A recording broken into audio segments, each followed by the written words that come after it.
1960-2026, cela fait exactement 66 ans que la République démocratique du Congo accède à l'indépendance. Mesdames et messieurs, vous vous posez des questions comme nous aussi. Qu'est-ce qui s'est fait? Y a-t-il des avancées? On a régressé, on a reculé? Il y a beaucoup de questions qui se posent. Pour en parler, mesdames et messieurs, nous avons choisi pour vous aujourd'hui un invité de marque, Guilain Nyembo Mbouizia. Il est ministre d'État et ministre du Plan. C'est lui notre invité. Avec lui, nous allons essayer d'analyser, de faire une réflexion et vous présenter les avancées enregistrées en République démocratique du Congo. Nous allons parler, mesdames et messieurs, du Plan national stratégique de développement, le PNSD. Nous allons également parler au cours de ces numéros spéciaux du programme d'action du gouvernement qui est le PAG. Et nous allons parler enfin, mesdames et messieurs, du RGPH, qui n'est autre que le recensement général de la population et de l'habitat. Mesdames et messieurs, qui est réellement notre invité? Je vous convie à suivre son portrait à travers cet élément que la réalisation nous propose et on se retrouve juste après. Regardez.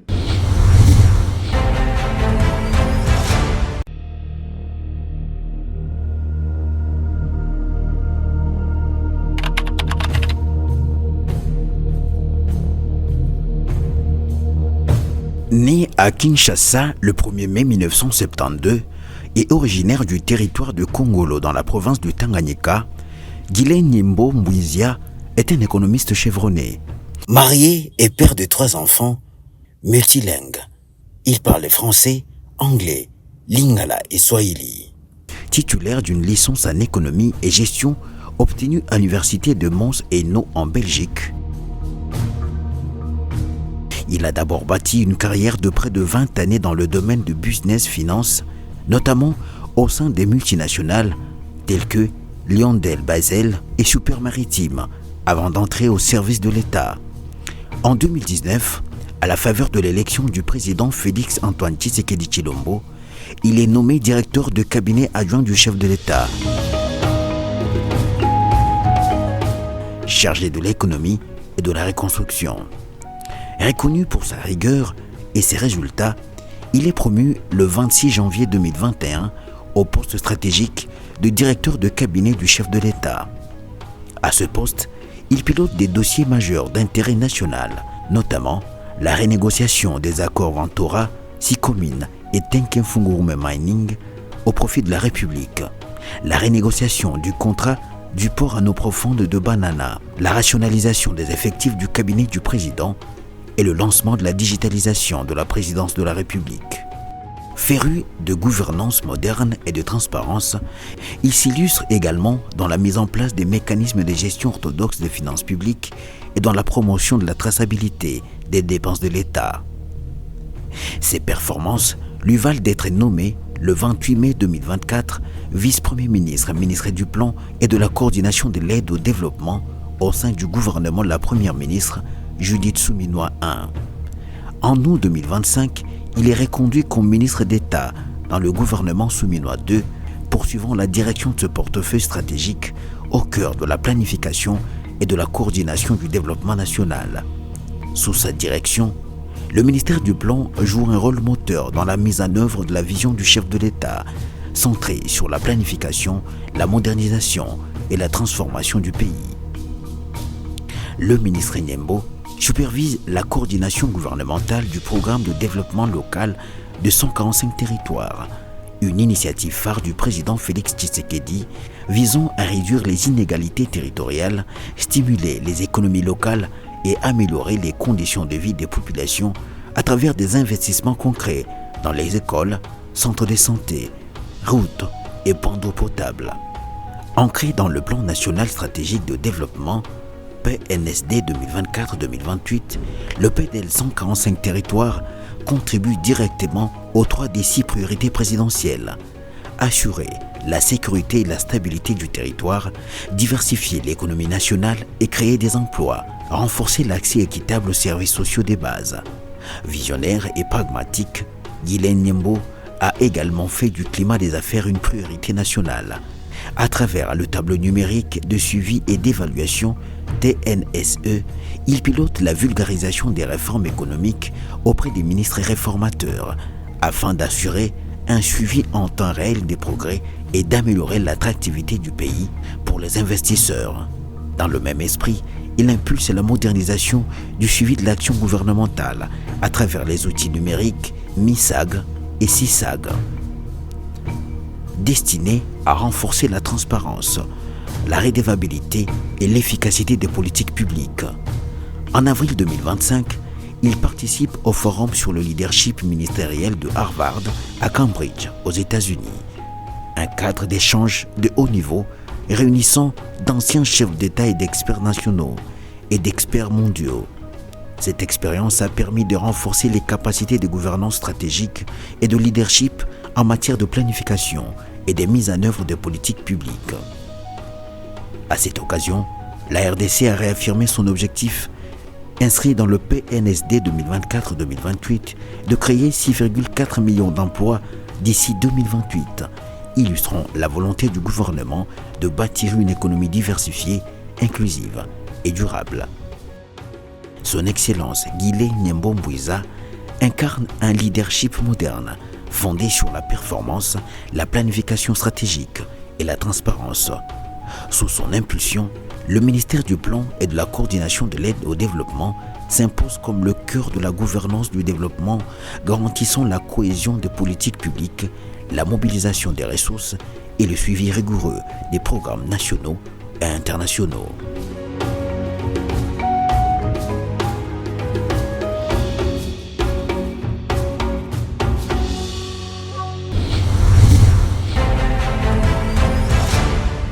Merci beaucoup, Monsieur le ministre d'État, Monsieur Guilin Nyembo-Mbouiza. Merci d'avoir répondu à notre invitation. D'entrée de jeu, j'aimerais que vous puissiez nous faire une brève lecture sur le ministère du Plan. Il y a beaucoup de gens qui parlent plan, mais qui ne connaissent pas quels sont les rôles, quel est le cahier des charges de votre ministère, ce méga ministère, le ministère du Plan. Merci pour l'invitation, Monsieur Mutombo. Le ministère du Plan et de la coordination de l'aide au développement qu'on a ajouté aujourd'hui, c'est beaucoup de choses à la fois, mais on va essayer de trouver ce qui peut aider à mieux comprendre. Quand on parle du ministère du Plan, tout le monde a l'idée de la planification. Oui.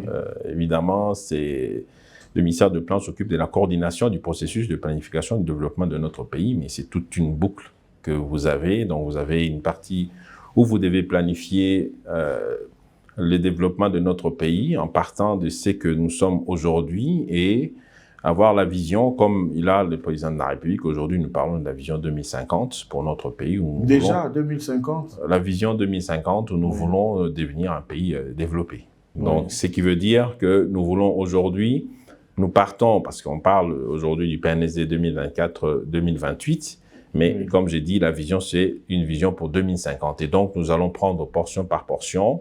Au fur et à mesure, nous avons un plan qui est quinquennal, qui va évoluer et on va faire des mises au point à chaque fois pour voir dans quelle mesure nous avons avancé ou nous avons reculé pour nous permettre d'aller vers la trajectoire que nous avons tracée. Ça ne suffit pas là, parce que le ministère de Plan, c'est aussi la programmation. Donc, tout ce qui est pensé en termes de planification, nous devons faire en sorte que ça soit traduit sous forme de plan, de programme, pour permettre la réalisation de cette vision. Et ensuite, il y a la mise en œuvre et les suivis et évaluations que nous sommes en train d'encadrer ou de coordonner. Alors, ce qui veut dire que vous comprenez tout ce qui tourne autour du ministère de Plan. Vous avez aujourd'hui ANAPI qui est... Parce que les développements, ce sont des investissements structurants, si je veux résumer. Oui. Et donc, ce qui veut dire que vous avez l'ANAPI qui est au centre, qui est la promotion, l'agence de la promotion des investissements, mais qui, en soubassement, vous avez la question des climats des affaires, bien sûr, pour faire en sorte que cette promotion que nous faisons, que les investisseurs puissent être réellement attirés dans notre pays pour investir. Vous avez... l'unité de conseil de l'UCPPP, donc de partenariat public-privé, qui aussi accompagne parce que toujours dans les investissements, nous avons cette collaboration entre l'État et les privés qui est aussi encadrée dans ça. Vous avez l'INES, l'Institut national des statistiques, qui est aussi une structure donc, du ministère de Plan qui se charge de la gestion et la production des données, donc qui est quelque chose de très important. La donnée, c'est important aujourd'hui, surtout, et ça nous permet d'avoir une précision sur le travail de planification que nous sommes en train de faire. Donc, voilà plus ou moins, si je vous donne un résumé, sinon on va passer toute la soirée ici à chercher à comprendre le ministère de Plan. Donc, tout ce qui encadre le développement de notre pays, en collaboration avec tous les amis du gouvernement, dans les secteurs privés, société civile, tout le monde. Nous collaborons avec tout le monde et avec nos partenaires techniques et financiers pour faire en sorte que nous puissions avoir un document cohérent, un document... Une feuille de route. Vous pouvez l'appeler comme vous voulez, mais en tout cas, c'est un document que donc vous appelez le Plan national stratégique de développement, qui est un document très cohérent, et cette cohérence est bâtie au niveau du ministère de Plan, ensemble avec tous les sectoriels. Monsieur le ministre d'État, est-ce que nous pouvons savoir les objectifs qui vous étaient assignés en prenant la tête de ces méga ministères, les ministères du Plan? Quand vous entrez, une fois que vous prenez la fonction, vous vous dites, moi, Guilaine Yembo, je vais faire ça, voici là où j'ai trouvé ces ministères, voici là où je vais l'amener. Écoutez, ce ministère, quand j'arrive, vous savez, c'est le prolongement de mon rêve quand j'étais encore directeur du cabinet du président de la République, parce que je rêvais que le président de la République, il se réveille le matin, il entre dans une salle digitale, il est en train d'observer l'évolution de son pays et donc lire effectivement tout ce qui est en train de faire dans le pays.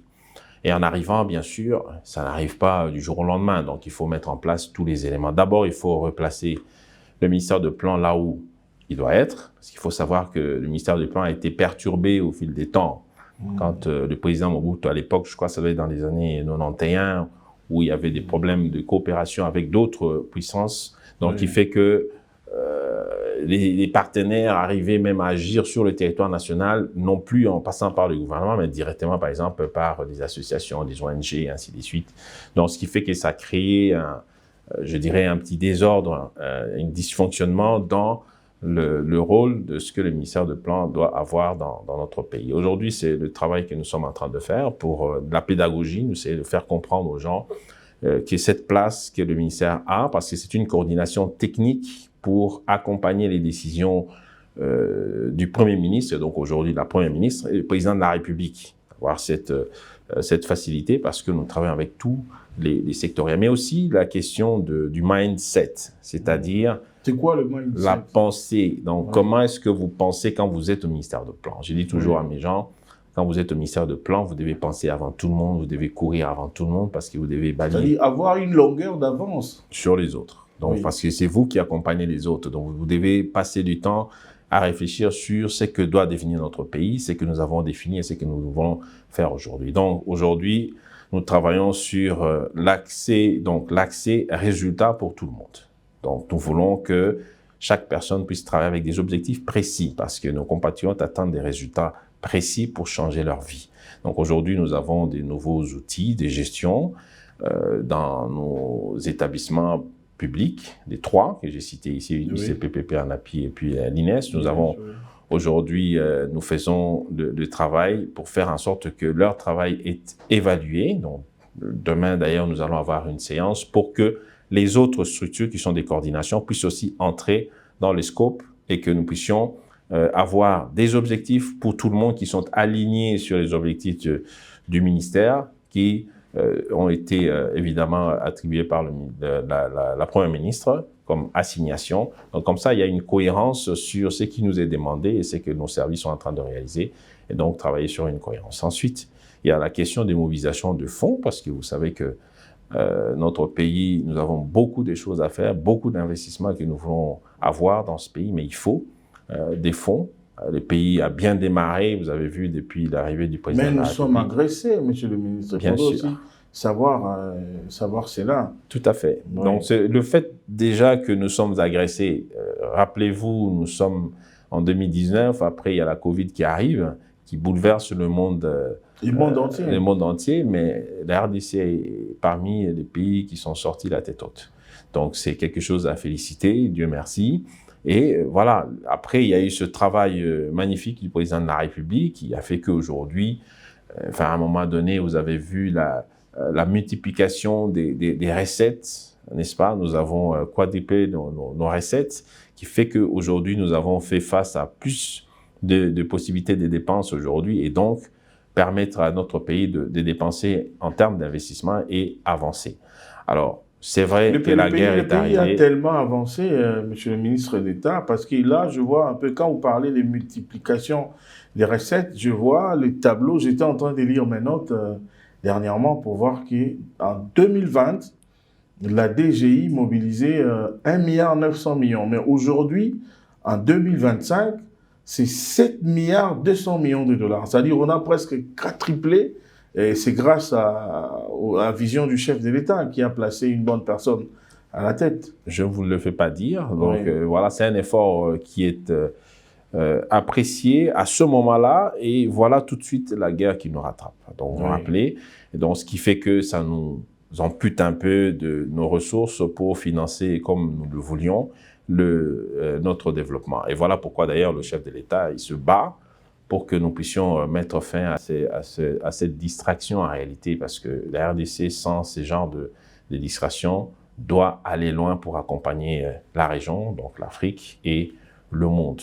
Donc voilà plus ou moins ce que nous pensons réaliser au niveau du ministère de Plan. Voilà pourquoi nous nous déplaçons beaucoup pour contacter les partenaires. Voilà pourquoi le siège en réalité des partenaires techniques et financiers, c'est vraiment le ministère de Plan où nous discutons de manière régulière. Il y a beaucoup de structures que les gens ne connaissent pas au niveau du ministère de Plan. Et quand vous regardez la RDC, vous avez l'impression que le pays avance comme ça, mais c'est faux. Donc, c'est pour ça que c'est une bonne opportunité pour moi, en tout cas, de dire aux gens que la RDC fonctionne avec des standards valables pour tous les pays aujourd'hui. Donc, il y a beaucoup de structures, mais ce qui est là maintenant, c'est la question des mises en œuvre. Donc, il faut qu'on s'applique, il faut beaucoup de discipline pour que nous puissions avancer. Aujourd'hui, nous avons notre legacy, comme on dit en anglais, on dirait l'héritage, c'est la discipline budgétaire. Comment faire en sorte qu'on puisse y arriver? Parce que c'est un travail à faire. Ce sont, comme je disais ici, les mindsets qu'il faut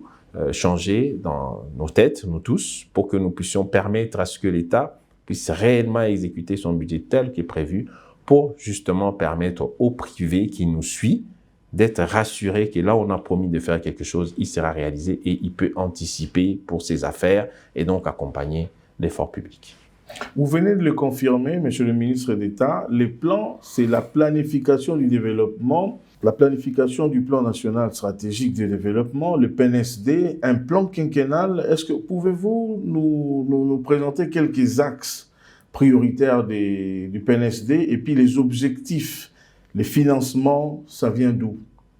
Des PPP, du gouvernement, et si ce n'est pas un secret de polichinelle, on peut savoir aussi la hauteur. C'est un document public. Oui. Là, je profite aussi pour dire que le ministère de Plan aujourd'hui est, en termes d'information, vous avez tout sur notre site Internet. Donc, vous avez tout. On peut aller là-bas, on a toutes les informations. Vous allez sur le web, vous avez tout. Vous avez même le travail que nous sommes en train de faire en tant que ministre.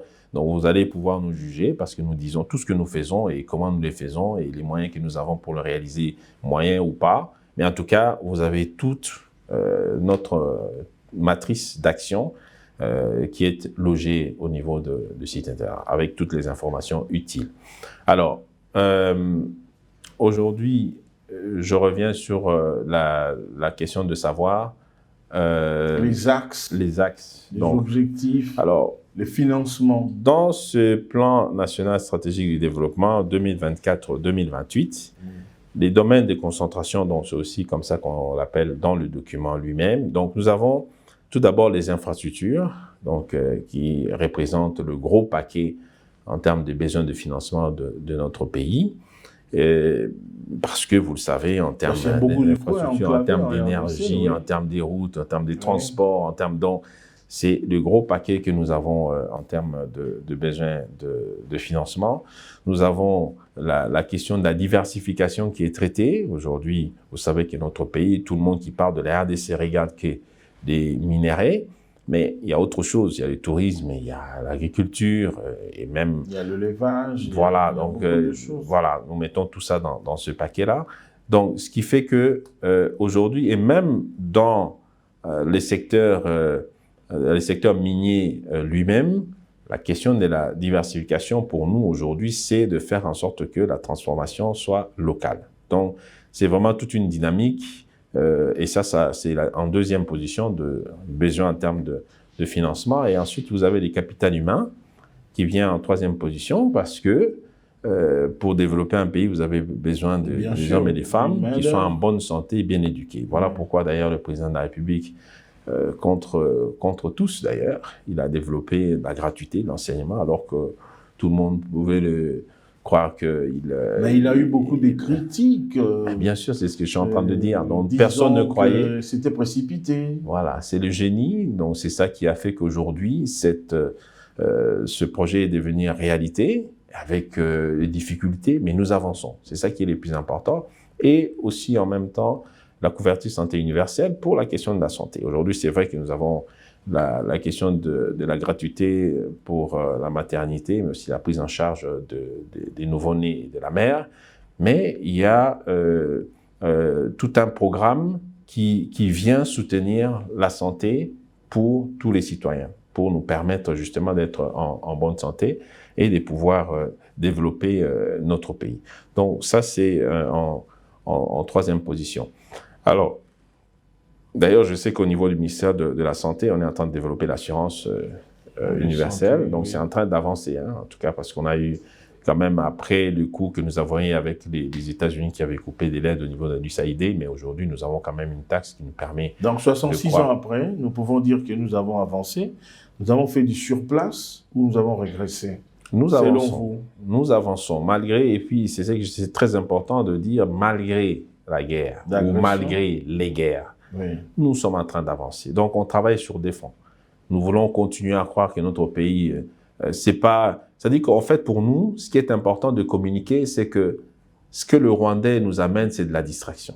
Il vient nous perturber parce qu'en réalité, c'est comme si tout le monde avait peur de la RDC géante, en forme, pour porter l'Afrique et le monde. Oui. Et nous sommes conscients de ça. Voilà pourquoi, pour le président de la République, il est important de continuer à développer notre pays, à continuer à déployer des efforts et en même temps protéger notre intégrité nationale. Donc c'est quand même un travail qui est très important aujourd'hui et que nous devons apprécier en termes de réalisation.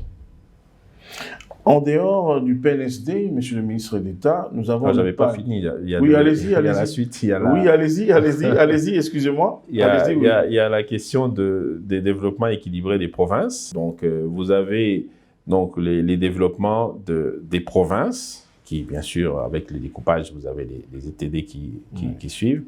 Alors, l'idée ici, et je l'ai développée à Kalemi au cours de l'Expo Béton, pour aujourd'hui pousser notre approche de développement vers des développements intégrés de la RDC par province. Les provinces étant des pôles de croissance. Pourquoi? Tout simplement parce que la RDC, c'est grand. La RDC, c'est beaucoup de territoires.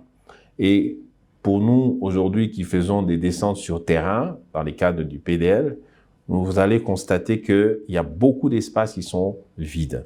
Et donc, les investissements à petits pas ne vont pas réellement nous aider à aller plus vite dans le cadre du développement.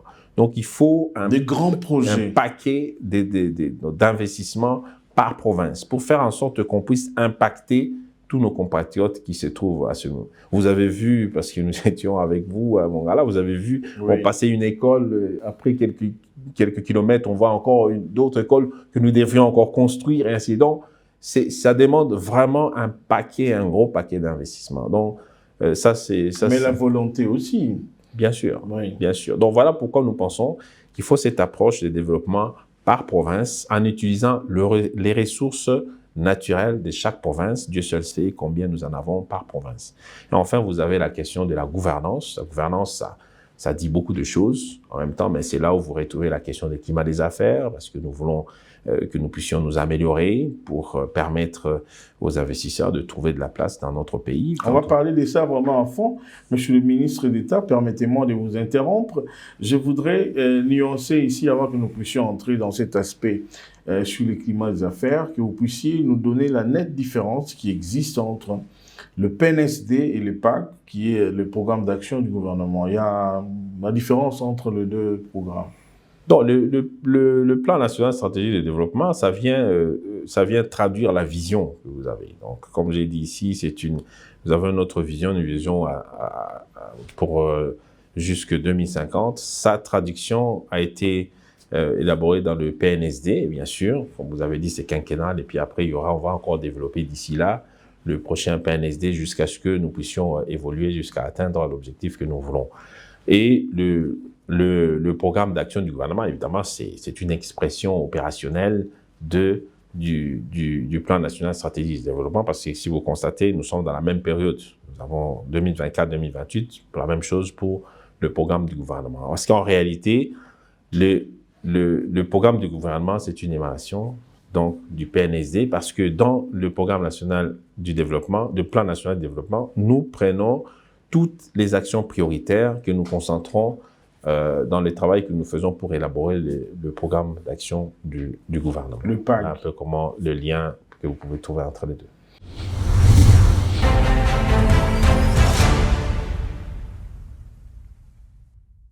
Merci beaucoup. Le programme phare du PNSD, c'est-à-dire dans ce programme du PNSD, nous voyons le PDL 145 territoires.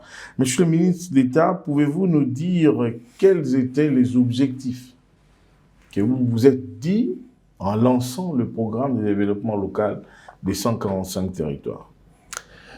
Le programme de 145 territoires, encore génie de notre président, qui a tout de suite vu la nécessité d'aller plus loin, de s'intéresser à ceux qui sont dans les endroits perdus de la République. Parce qu'en réalité, nous avons une grande couche de population là-bas. Donc, il fallait un programme spécifique. Le PDL, c'est un programme accélérateur, parce qu'il y a plusieurs programmes dans le cadre du plan national stratégique de développement. Donc, le PDL 145 territoires, c'est un programme accélérateur, juste, en tout cas à ce niveau ici. Accélérateur du développement. Du développement, voilà. J'entends. Et ça vient répondre aux besoins basiques en réalité, parce que c'est la construction des écoles, construction des centres de santé, des bâtiments administratifs, c'est des routes agricoles, c'est la question de l'électricité, l'eau, les marchés. Donc voilà, ce sont des questions de base que il n'y a pas que les Quinois qui doivent bénéficier du bien-être. Nous avons besoin que les gens, parce que ce sont ces gens-là qui doivent évacuer tout ce dont les villes ont besoin. Et donc, il faut que ces gens-là soient dans de très bonnes conditions. Vivre dans le village n'est pas... il ne faut pas être considéré comme un citoyen de moindre classe que c'est le citoyen qui est dans la ville. C'est un choix de vie. Nous sommes tous Congolais à même égalité. Voilà, donc c'est une question de justice sociale, bien vue par le président de la République. Et voilà pourquoi, d'ailleurs, nous tenons à ce que ce programme, nous puissions aller jusqu'au bout. Voilà ce qui nous encourage, parce que nous avons vu des gens qui sont impactés et nous ne voulons pas croire qu'on doit décourager ce programme. Que les autres qui sont ici à Kinshasa. Pas du tout. Ils sont pas Vous revenez de la province de la Mongala. Je tiens à signaler à nos téléspectateurs que j'étais dans la suite du ministre d'État et c'est pour la deuxième fois de suite dans les différents coins, le coin perdu comme lui-même il est en train de le dire. Mais ces derniers temps, nous avons remarqué, c'est vrai que je ne vous ai pas accompagné partout, vous êtes parti pour faire la réception des ouvrages, du PDL, mais je maîtrise un peu la réalité de ce qui s'est fait dans le Congo profond. Contrairement aux personnes de mauvaise foi, hein, monsieur le ministre qui parle par-ci, par-là, qu'est-ce qui justifie ces derniers temps? On vous voit partout, tout le temps parti, pas en cravate, mais en t-shirt, parfois en chemise, traversant le fleuve, par route.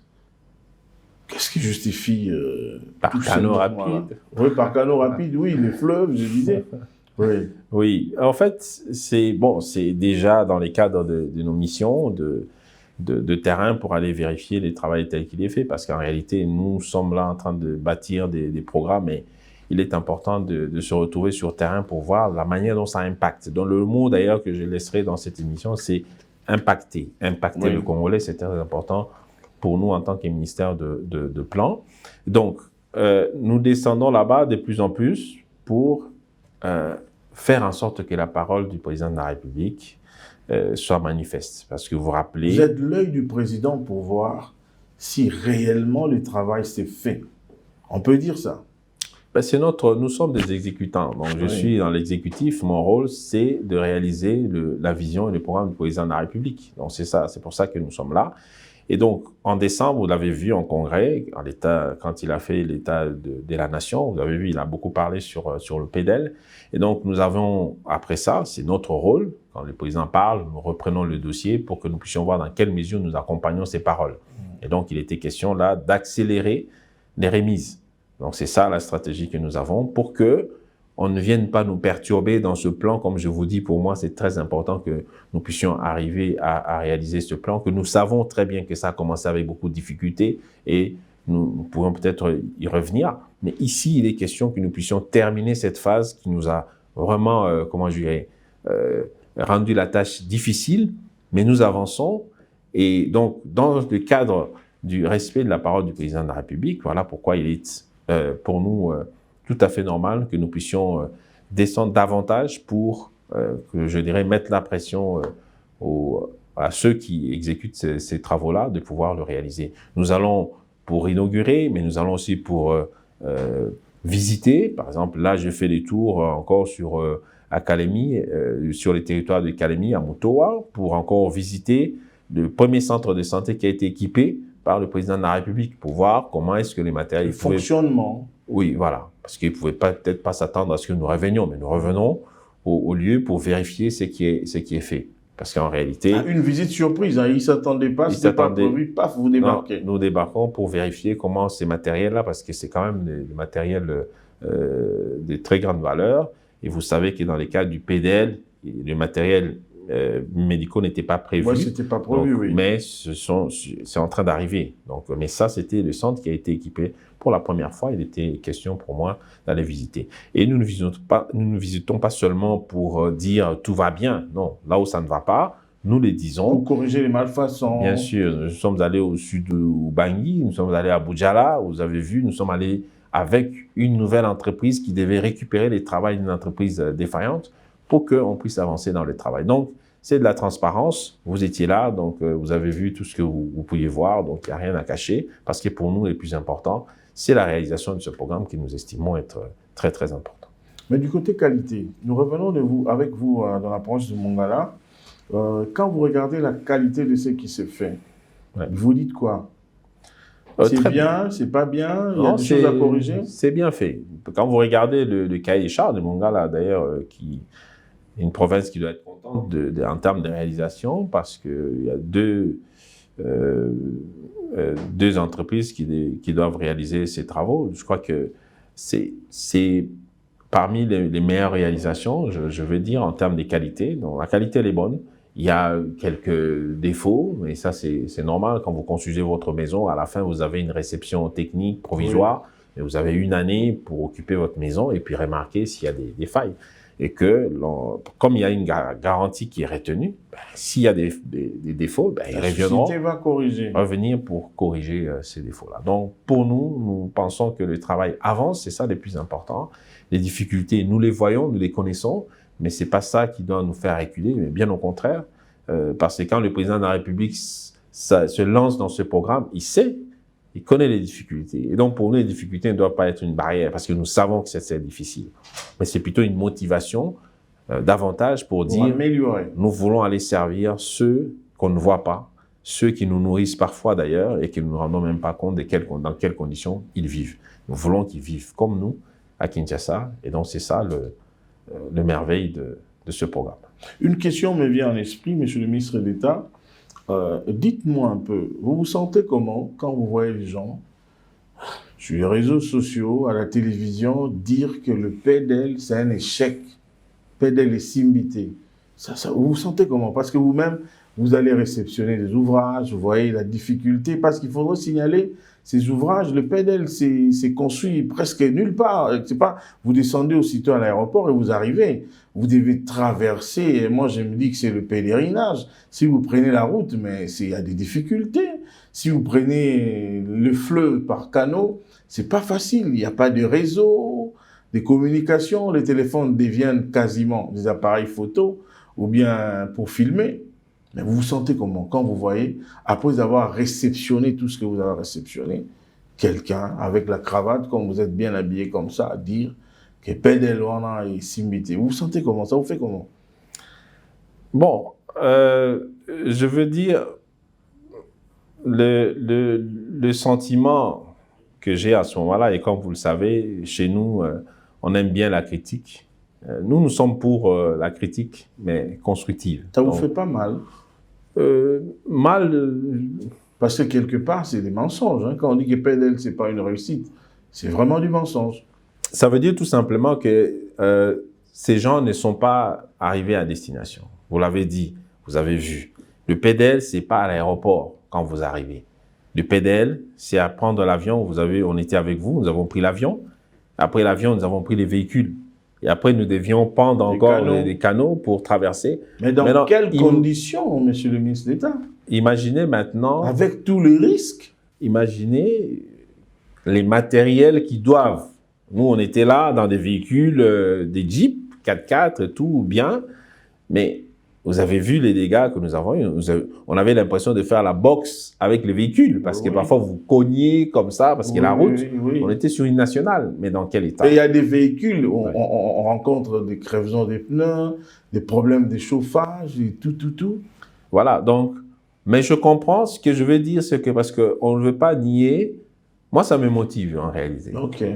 Parce que je me dis, enfin un programme qui intéresse tout le monde. Parce que les gens, on attend beaucoup de ce gouvernement, on attend beaucoup du président de la République. Et donc quand on annonce, je comprends que les gens puissent se précipiter pour dire, chez moi ça ne va pas, et nous comprenons ça. Ce sont des défis, parce que partout, c'est pas mon gars là. Oui. Il y a des endroits encore plus difficiles d'accès et donc des gens qui sont là-bas, certainement, qu'ils se disent voilà, moi je n'ai pas trouvé l'ouvrage chez moi et ça, nous comprenons. Et là où nous réalisons que c'est ça, nous notons et nous allons voir de près pour réaliser. Donc nous sommes là pour en réalité permettre à ce que les personnes puissent réaliser que ce programme-là est en train de se développer réellement. Donc voilà. Mais donc, ça ne nous frustre pas beaucoup, mais ça nous dit tout simplement que... Ça nous montre tout simplement, parce qu'avec vous, nous avons fait au moins 7 heures de route de Binga pour jusqu'à Lissala, mais nous ne sommes pas arrêtés tout de suite après les ravitaillements. Nous avons continué, nous sommes rentrés, on est parti des 7h30 à Binga et nous sommes rentrés à la résidence, il était presque 23h minuit. Donc, c'est ça le PDL. Et sans avoir mangé même quelque chose, monsieur le ministre d'État, il faudrait signaler ça. Les gens ne comprennent pas. On se réveille tôt le matin, oui. Ouais. Mais il y a des choses, parfois, il faudrait dire ça. Il ne faudrait pas cacher parce que la pénurie, vous-même, vous le dites ici. Maintenant, les matériaux de construction. Imaginez les matériaux de construction, comment ça doit arriver jusque là-bas. Comme j'ai dit, le PDL, nous connaissons... Donc, c'est la volonté, l'amour du chef de l'État pour la population. Bien entendu, nous connaissons la difficulté du PDL. Nous n'avons pas pu faire les routes pour ouvrir les accès. Nous le savons. Donc, à partir de là, il ne faut pas aller cracher sur tout le programme, qui est un programme merveilleux. Nous devons plutôt régler la question. Et c'est ça que nous sommes en train de faire. Et la population est contente quand on vous voit. Et j'ai vu, on a fait arrêter votre cortège quelque part pour vous supplier de reconstruire cette école. J'ai vu le monsieur qui vous parlait en train même de pleurer pour dire que monsieur le ministre d'État, je répète un peu ce qu'il disait, hein. Vous pouvez me donner de l'argent, mais je vais bouffer ça et ça va finir. Construisez-nous une école ici. Il y a des images, hein. Vous êtes en train de voir comment ça passe. C'est là. Passe Batelim, c'est un cortège à mon compte. Et c'était très émouvant de voir un monsieur qui adore l'école, l'enseignement. Ouais. Et là, on a découvert même, ils étaient deux. Hein. Oui. L'autre était le professeur de l'un des députés qui était avec nous. Oui. Donc ça aussi, c'est une bonne chose parce que vous avez vu, c'est dans toute transparence. Il y avait des députés, il y avait un sénateur. Vous avez pris l'habitude d'aller avec les élus. Nous partons avec eux parce que c'est eux qui sont l'émanation du peuple. Il faut qu'ils voient. Parce que comme j'ai dit ici, nous comprenons ceux qui voient dans leur territoire qu'il y a des choses qui n'avancent pas comme ils le souhaiteraient.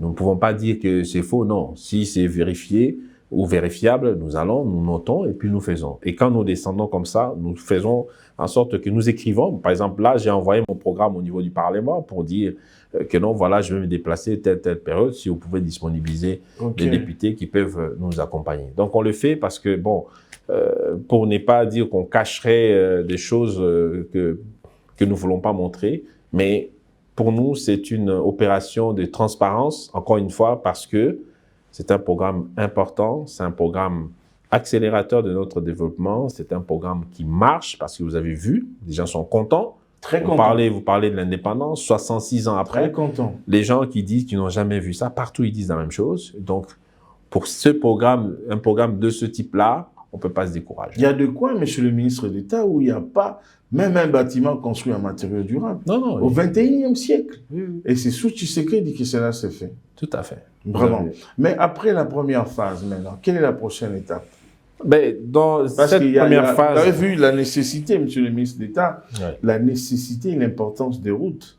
Parce que c'est pas facile pour arriver dans des coins où les ouvrages sont construits. Tout à fait. La prochaine, parce que dans cette phase-là, nous sommes dans la première composante, donc où il y a des infrastructures. Donc, dans ça, il y a donc la question des routes, des dessertes agricoles, comme je vous ai dit, qu'on n'a pas pu réaliser au départ, parce que c'est ce qui était prévu d'abord. Donc, maintenant, c'est l'étape que nous attendons, la question de financement. Mais les dernières discussions, en tout cas, que le ministre de Finances m'a dit. Donc, nous attendons quelques financements qui doivent arriver, je pense, d'ici fin juillet pour poursuivre. Mais entre-temps, nous avions un financement de l'agence privée, dont l'axe privé de la Banque mondiale, qui nous accompagne déjà dans l'étape de l'agriculture. Parce que après la composante des infrastructures... Là, ça va nous servir à la construction de routes et des dessertes agricoles? Oui, c'est ça, parce que c'est ça qui est maintenant la prochaine étape que nous voulons réaliser.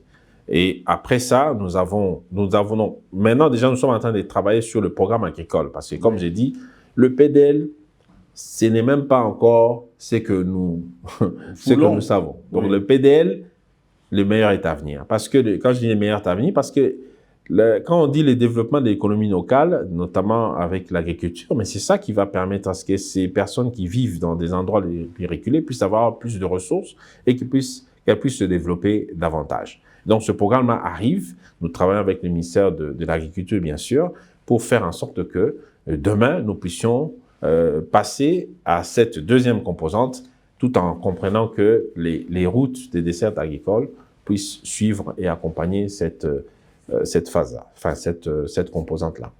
Et ensuite, comme j'ai dit aussi, je reviens sur des critiques sur le PDL. Il faut savoir que le PDL était prévu que les 4 composantes, donc les infrastructures, vous avez l'économie locale, vous avez le géoréférencement et les renforcements des capacités, sont les 4 composantes qui devaient démarrer en même temps. Concomitamment. C'est du même moment, oui. Voilà. Mais à cause du financement, on n'a pas pu. Mais quand vous regardez, tout se tient. Donc, vous avez les routes qui doivent prendre le devant, vous avez l'agriculture qui va suivre, et en même temps, tout le monde veut voir qu'est-ce qui est réalisé. Les géoréférencements vous permettent, dans toute transparence, que chacun puisse se regarder ce qui se passe sur le terrain. Et puis, vous avez les renforcements des capacités, parce qu'ici, nous avons parlé des questions des défauts qu'on peut trouver, mais le président de la République a voulu que ce soit les locaux qui puissent réaliser ce travail-là. Donc, ce qui fait que ces gens-là, on doit les renforcer en capacité des réalisations. Mais encore, c'est une composante qui n'a pas été financée. Donc, ce qui fait que, comme j'ai dit, acceptons les difficultés que nous avons connues au démarrage du PDL et tâchons, nous tous, à faire en sorte que nous puissions porter ce programme pour qu'il puisse se réaliser. Pour améliorer. Voilà. Et que ça ne reste pas comme d'autres programmes qu'on a cités dans le passé dans ce pays. Sont restés. Voilà. Moi, c'est ça, vraiment, c'est vraiment ça que je ne voudrais pas que ça arrive à ce programme merveilleux que moi, en tant que ministre du Plan, qui comprend plus ou moins l'importance de ce petit programme, parce qu'il faut vous dire que ce programme accélérateur a l'ambition d'avoir plusieurs éditions. Donc ça, c'est une première édition. Normalement, on doit faire en sorte que dans les 3 ans, on réalise, si les financements est bon, Et encore, on repart sur la deuxième édition et vous ajoutez d'autres réalisations dans chaque territoire. En fait, c'est comme ça qu'on avance petit à petit et de manière disciplinée, nous sommes capables d'aller de l'avant. Et voilà pourquoi, comme je disais encore, replacer ce ministère là où il doit être. Aujourd'hui, en Chine, on parle du 15e plan quinquennal. Donc, vous voyez, donc nous sommes encore au premier. Il faut, en tout cas pour ce qu'on applique. En Égypte, c'est la première fois, j'ai eu les témoignages qu'ils ont appliqué le plan, mais vraiment de manière disciplinée, ils ont des résultats. Donc, je crois qu'il est peut-être temps que nous puissions ensemble comprendre que nous devons faire en sorte que d'abord le travail de planification soit fait en toute confiance avec toutes les parties prenantes comme ça se fait aujourd'hui, mais une vraie participation pour tout le monde qui doit accepter ce plan-là pour que quand il est appliqué, que tout le monde puisse s'y mettre aussi. Merci beaucoup, Monsieur le ministre d'État. On ne peut pas parler de la planification du développement sans pour autant parler des investisseurs, des investissements, qu'ils soient publics ou privés. Que faites-vous pour améliorer le climat des affaires aujourd'hui en République démocratique du Congo? Alors, les climats des affaires, un point, je dirais, un point très, très, très important. Aujourd'hui, nous avons eu notre comité de pilotage, donc du groupe thématique climat des affaires, où nous avons analysé les résultats du Be Ready, qui est le référentiel de la Banque mondiale pour mesurer la santé ou bien l'assainissement du climat des affaires dans les différents pays. Et la RDC, nous avons eu la cotation pour 2025 qui, pour nous, ne pouvait pas nous satisfaire parce que nous avons eu une bonne réalisation pour tout ce qui est des cadres juridiques et cadres réglementaires et tout ça. Nous sommes au moins au-dessus de la moyenne, à 63%, mais en termes d'opérationnalisation, là, nous avons un problème, nous sommes autour de 26%. Donc ça ne nous réjouit pas et voilà pourquoi nous avons eu l'occasion de travailler sur ce qu'on appelle les quick wins. Donc ça veut dire des réformes que l'on peut réaliser sans beaucoup de moyens, beaucoup de difficultés pour qu'on puisse, d'ici septembre, rattraper... Septembre 2026. 2026 ici, pour qu'on rattrape l'évaluation qui va arriver pour faire en sorte que le pays puisse avancer en termes de sa cotation. Alors, je reviens sur ce que vous avez demandé pour ce que nous faisons. Nous faisons aujourd'hui, nous avons quand même un outil important dans les cas de suivi de climat des affaires. Nous faisons un grand travail avec toutes les parties prenantes, comme j'ai dit, secteur privé, public, société civile, les ambassades, les partenaires, tout le monde est dans ce travail-là. Après, c'est un travail aujourd'hui qui est mis sur un outil de suivi digital, qui nous permet, avec tous les ministres réformateurs, de faire en sorte qu'on puisse suivre le point de réalisation. Mais encore une fois, c'est vrai, il y a la question d'identifier les réformes, mais aussi la question de financement. Donc là aussi, c'est une question qui est importante aujourd'hui. Mais ce qui est fait, c'est que les réformes sont identifiées. Nous sommes en marche avec un suivi bien précis sur les réformes qui doivent être réalisées. Aujourd'hui, il y a, nous sommes, je l'ai dit ici, pour le référentiel international, le Be Ready, qui regarde ce que nous sommes en train de faire. Nous avons le dialogue public-privé, en commençant par le président de la République lui-même, parce qu'il le porte avec toute sa passion, avec la cellule de climat des affaires, vous avez vu qu'il a créé pour ça, spécifiquement pour ça. Et puis, vous avez au niveau de la primature avec Madame, Son Excellence Madame la Première ministre, qui aussi a des temps forts de réunir le secteur privé pour que nous puissions continuer ces dialogues. Nous voulons qu'ensemble, nous puissions faire ces réformes pour permettre justement que les investisseurs, mais en commençant par les Congolais. Quand on parle d'investissement, ce n'est pas ceux qui viennent d'ailleurs. Oui. Les investisseurs, c'est d'abord les Congolais. Nous voulons que le Congolais puisse se sentir bien pour qu'il prenne son argent et qu'il puisse l'investir ici, dans notre pays. Et donc, quand nous pensons cette affaire de climat des affaires, nous avons besoin de dire que chacun là où il se trouve, à partir du moment où il sait qu'il est un acteur dans les cas de climat des affaires, doit porter cette question à cœur pour savoir que c'est ça qui représente notre avenir. Parce que la RDC, je l'ai dit, a besoin des paquets d'investissements. Et développer notre pays, accélérer son développement, c'est aussi l'aider à se protéger contre toute ces possibilités de guerre qui se trouvent aujourd'hui. Aujourd'hui, on parle de minerais, demain, c'est une question d'eau, après-demain, c'est une question de frontières maritimes. Après, donc, nous devons faire en sorte que chacun aide la RDC à aller plus vite. Parce que le monde ne va pas nous laisser ce temps-là. Nous devons faire en sorte que la RDC aille plus vite. Aujourd'hui, quand on parle de la croissance démographique, aujourd'hui, oui. On nous dit non, il faut tempérer. Ben oui, mais il faut tempérer avec la grandeur de ces pays. On nous dit de tempérer parce qu'on sait que eux, ils nous disent que vous avez beaucoup de bouches à nourrir et vous n'avez pas assez.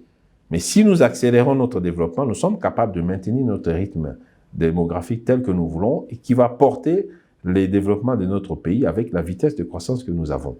Et à ce moment-là, la richesse va être mieux redistribuée dans notre pays et empêcher justement à certains de nos compatriotes de se lancer dans des pièges des guerres à gauche, à droite et créer de l'instabilité sur notre territoire national. Donc, le climat des affaires est au centre vraiment de notre préoccupation. Et voilà pourquoi nous avons, c'est un appel vraiment que tout le monde nous accompagne dans cet effort-là, parce que c'est un effort vraiment commun pour que le pays puisse aller de l'avant et mieux, comme nous tous nous le souhaitons. Vous avez sûrement, dans le cadre de vos attributions, beaucoup à faire. Il n'y a pas longtemps, vous venez de lancer un vaste processus de recensement, c'est-à-dire le recensement général de la population et de l'habitat. Est-ce que c'est opportun en ce moment, monsieur le ministre d'État, le recensement? Alors, si je devais répondre, on ne devrait pas poser cette question à la RDC. Tout simplement parce que ça fait 42 ans. Normalement, le rythme des recensements, c'est tous les 10 ans. C'est la deuxième fois, hein, les RGPH2. Ouais. RGPH2. Depuis 1984. Aujourd'hui, après 42 ans, nous avons cette possibilité, mais il faut savoir que l'urgence a toujours été là. Et le président de la République, quand il arrive en 2019, on l'a montré quand on a organisé la table ronde, nous avons vu que l'urgence a toujours été là. C'était dans son discours d'inauguration de son pouvoir. Et c'est à ce moment-là qu'il parlait déjà de l'urgence. Mais comme vous le savez, la politique a pris les dessus. Après la guerre, nous a perturbés.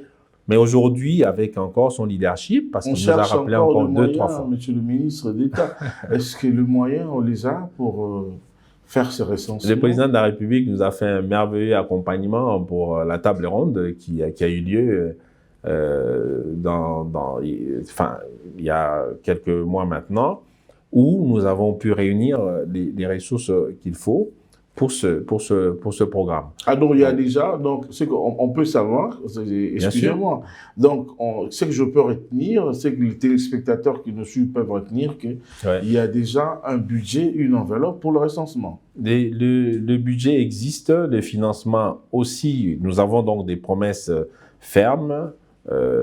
C'est encore au niveau des promesses, mais pas encore... Non, il y a déjà une réalisation au niveau de la RDC. La RDC a donné 30 millions. Donc, comme j'ai dit, merci au président de la République, à Madame la Première ministre pour cet accompagnement et à tous les collègues qui ont participé à cet effort-là.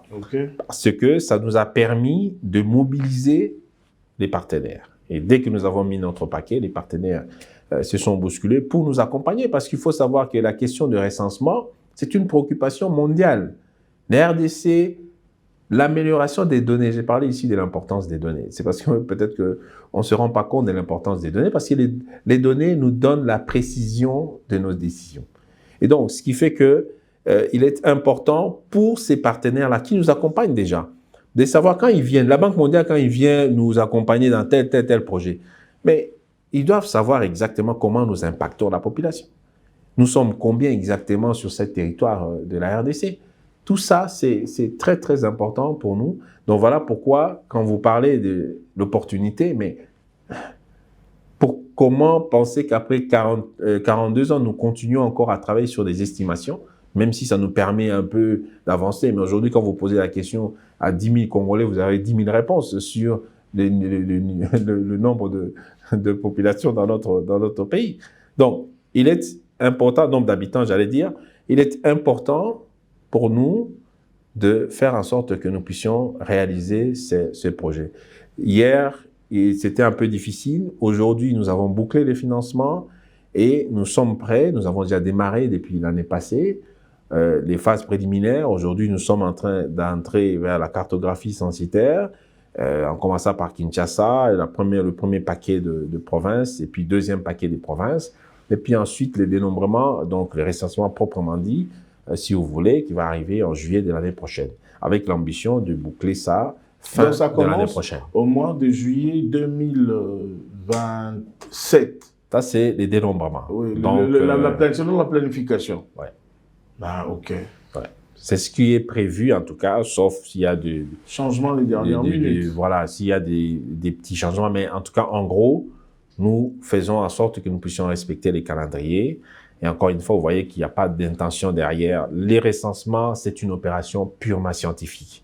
Et donc, voilà pourquoi nous ne voulons pas qu'il y ait d'amalgame pour les recensements. Nous voulons que tout le monde comprenne. Que les politiciens ne récupèrent pas ça. non. Pour dire non, voilà, tu sais qu'il veut faire le recensement, machin. Ça n'a rien à voir avec la question des élections, même si nous savons que la cartographie que nous allons réaliser peut être utilisée par la CENI et puis la question de l'identification. Ça, c'est autre chose. Donc, le recensement n'est pas l'identification, n'est pas donc un processus électoral. Donc, c'est plutôt un travail purement scientifique qui va nous permettre d'avoir les bonnes données pour connaître ceux qui sont sur le territoire national, que ce soit les Congolais ou que ce soit les étrangers, mais qui vivent ici, quelles sont leurs conditions socio-économiques.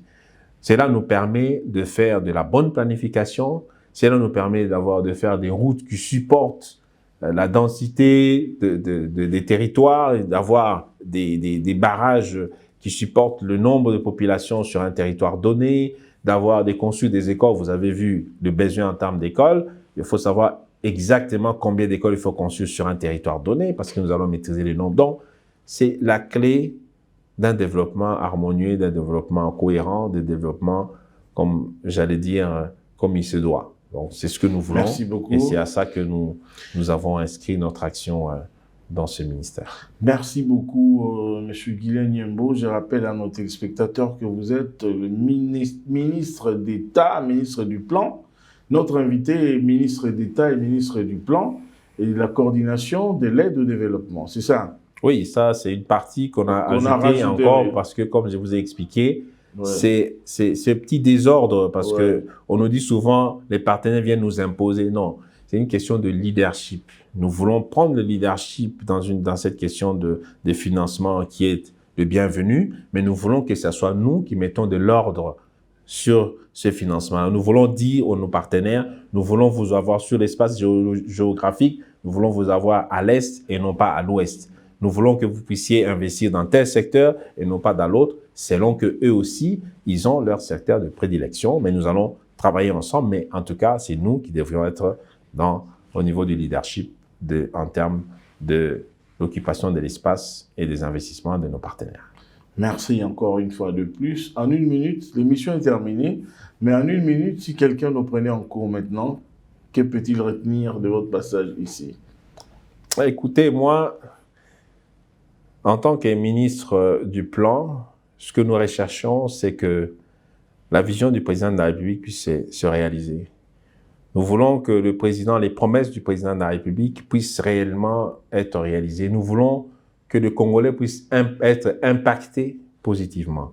Et pour faire ça, il faut que le ministère du Plan puisse fonctionner normalement. Il faut que sa place soit reconnue et que ça soit encouragé pour permettre au pays de mettre de l'ordre, pour permettre au pays d'avancer dans une harmonie parfaite dans tous les secteurs. Parce qu'en réalité, tout ce travail-là, des cohérences, des priorisations et ainsi de suite, c'est là-bas que ça se fait. Et donc, nous nous inscrivons dans cette logique-là, en collaboration avec tous les amis, avec tous les accompagnements, et nous voulons que notre pays puisse se mettre, comme je dirais, dans l'ordre des batailles, comme j'ai dit, notre legacy de la discipline budgétaire, qu'on puisse y arriver un jour. Merci beaucoup. À vous également, chers téléspectateurs, nous disons infiniment merci de nous avoir suivis, partagé cette émission sans modération pour permettre aux personnes sceptiques et à tous les Congolais de comprendre qu'est-ce que le gouvernement est en train de planifier et de préparer pour accélérer le développement. On se retrouve au prochain numéro avec un autre invité. Restez scotchés à nos programmes. À très bientôt.